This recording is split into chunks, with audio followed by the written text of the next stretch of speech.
আজকে আমি চলে আসছি রংপুরের খুব সুন্দর একটা বাসার সামনে, যেই বাড়িটার ডিজাইন থেকে শুরু করে সব কিছু আপনার চোখে লেগে থাকার মতো। আচ্ছা, এইরকম একটা জানালা যদি আপনার থাকতো, যে জানালা দিয়ে সরাসরি নদী দেখা যাচ্ছে। দেখেন ওই যে তিস্তা নদী, আর হচ্ছে জানালায় দাঁড়ায় আছি। তো মাশাল্লাহ, কত সুন্দর একটা জায়গায় এই বাসাটা, চিন্তা করেন। আজকের এই ভিডিওতে আমরা এই বাসার বাহির থেকে শুরু করে ভেতরে কি অবস্থা সব কিছু এই ভিডিওর মাধ্যমে আপনাদের সঙ্গে শেয়ার করব।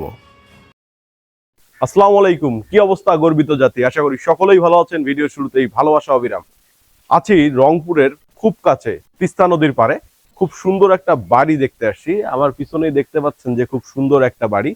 এই বাড়িটায় আপনি কিভাবে আসবেন, এটার লোকেশন কোথায়, সবকিছু এই ভিডিওর মাধ্যমে আপনাদেরকে জানাবো। পাশাপাশি এই বাড়ির ভিতর এবং বাইরে কি অবস্থা সেটাও দেখাবো। তো চলুন আজকের ভিডিও শুরু করা যাক।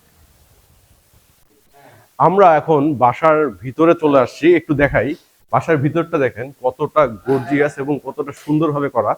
এইদিকে আপনার রান্নাঘরের যে বিষয়টা, এখানে মুনমুনের রসই ঘর। আর এ পাশে দেখেন মানে এইদিকে আপনার ড্রয়িং রুমের যে স্পেস, সেটা কিন্তু সাথে এখানে ডাইনিং টেবিল আছে। পাশাপাশি এই লাইটিংটা বাসাটাকে আরো সুন্দর করে তুলছে। এদিকে আবার দুইতলা যাওয়ার সিঁড়ি আছে। চলেন আমরা একটু ভিতরটা সিনেমাটিক ভিউয়ে দেখে আসি। এই বাসার ভিতরে সব সময় আর কি সবাইকে ঢুকতে দেয় না, তবে যদি আপনারা একটু রিকোয়েস্ট করেন তাহলে আপনাদেরকে এই জায়গা পর্যন্ত আসার জন্য ব্যবস্থা করে দিতে পারে। তো এই জায়গায় আসলে সবাইকে ঢুকতে না দেওয়ার কারণ এখানে তো অনেক আসবাবপত্র, অনেক জিনিসপাতি সব কিছু আছে। তো আসলে এই কারণে এটা এন্ট্রির জন্য না। নিচের সবকিছু দেখা শেষ, এখন আমরা ছাদে যাব। ছাদ থেকে নাকি নদী দেখা যায়। তো চলেন এখন আমরা ছাদে যাই, আসেন। আমরা ছাদে চলে আসছি। দেখেন ছাদে ফুলের গাছ আছে, বিভিন্ন ধরনের ফুলের গাছ। পাশাপাশি এই জায়গাটায়, মূল যে জায়গাটা সেটা একটু দেখাই। এইদিকে দেখেন একদম পিছনে হচ্ছে নদী, এটা হচ্ছে তিস্তা নদী। আর ওই যে ওইদিকে হচ্ছে মহিপুর ব্রিজ, ঠিক আছে? ওইদিকে মহিপুর ব্রিজ, আর এটা হচ্ছে তিস্তা নদী।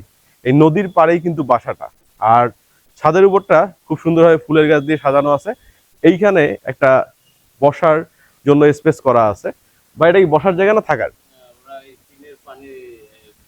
শব্দ শোনার জন্য। মানুষ কতটা শৌখিন হলে এই জিনিসটা করে। এটা হচ্ছে টিনের, মানে বৃষ্টির যে পানিটা পড়বে সেটা যদি টিনের উপরে পড়ে, এটা কিন্তু একটা খুব সুন্দর শব্দ হয়। হুমায়ুন আহমেদের একটা লেখা পড়ছিলাম, যেখানে বলা হয়েছিল বৃষ্টির শব্দ কিন্তু যখন টিনের চালে পড়ে সেটা অনেক ভালো লাগে। তো এইটার জন্যই দেখেন এখানে উপরে টিন দেয়া আছে, যাতে তারা বৃষ্টির সময় এসে এখানে বসে বৃষ্টির আওয়াজ নিতে পারে। একটু সামনের দিকে আসি। এই হচ্ছে সেই জায়গাটা, এখানে রুম আছে আর উপরে হচ্ছে টিন দেয়া। তো এটা হচ্ছে বৃষ্টির শব্দ শোনার জন্য। এই ছিল আজকের ভিডিও। এই ভিডিওতে আমি এই বাড়ি সম্পর্কে মোটামুটি একটা আইডিয়া আপনাদেরকে দেওয়ার চেষ্টা করছি। এটার লোকেশনটা আরও ভালোভাবে বলে দিই। আপনি রংপুর থেকে বাংলাদেশ ব্যাংকের মোড় হয়ে চলে যাবেন মহিপুর তিস্তা ব্রিজে। মহিপুর তিস্তা ব্রিজে ওঠার আগে হাতের ডানে যে মাটির রাস্তাটা আছে, সেই কাঁচা রাস্তা ধরে চলে আসবেন। চলে আসলেই দেখতে পারবেন এই বিলাসবহুল বাড়িটি, একদম মহিপুর তিস্তা নদীর পাড়েই।